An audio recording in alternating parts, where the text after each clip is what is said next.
iz tistega velikega upanja, da bo pa dežela, v kateri sem rojen, šla drugo smer, drugo pot, bolj pogumno, bolj izzivalno, bolj provokativno,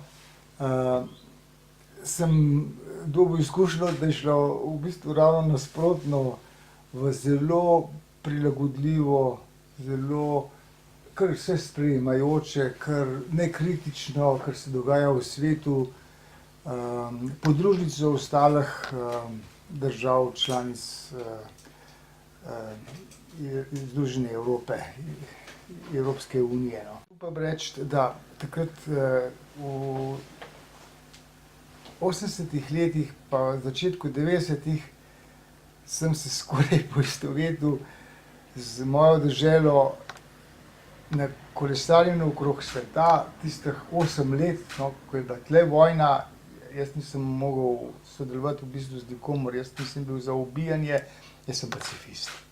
Takrat sem jaz gonil čez Indijo, čez Indonezijo, čez Avstralijo, čez Pacifiške otoke, in trepetal, mislim, tako kot vsi v tujini, ekspatriot, kaj se dogaja doma, ne. In sem čutil skoraj tako, da mora tudi Slovenija isto narediti kot jaz, no, da mora odriniti iz teh udobnih, prečudovitih dolin, iz te prekrasne narave v svet in srečati še druge kulture in še druge vizije in še druge možnosti in potem doma narediti najbolj napredno, najbolj novodobno, najbolj zdravo družbo. Dobesedno sem čutil, ja, Slovenija, to sem jaz sem Slovenija.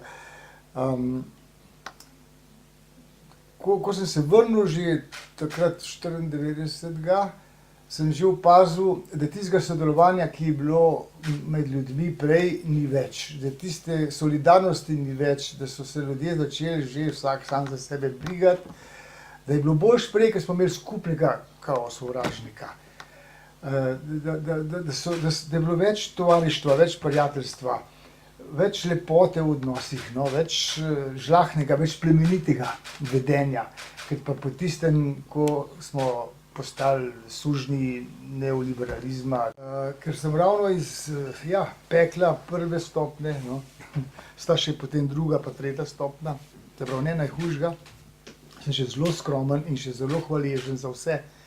In lahko rečem, da Slovenci in Slovenija so mi pomagali, ne samo, da sem se znašel v težavah, ampak tudi tako pri obveščanju sveta, recimo, kaj se tam dol dogaja v neki bivši britanski koloniji, kjer vse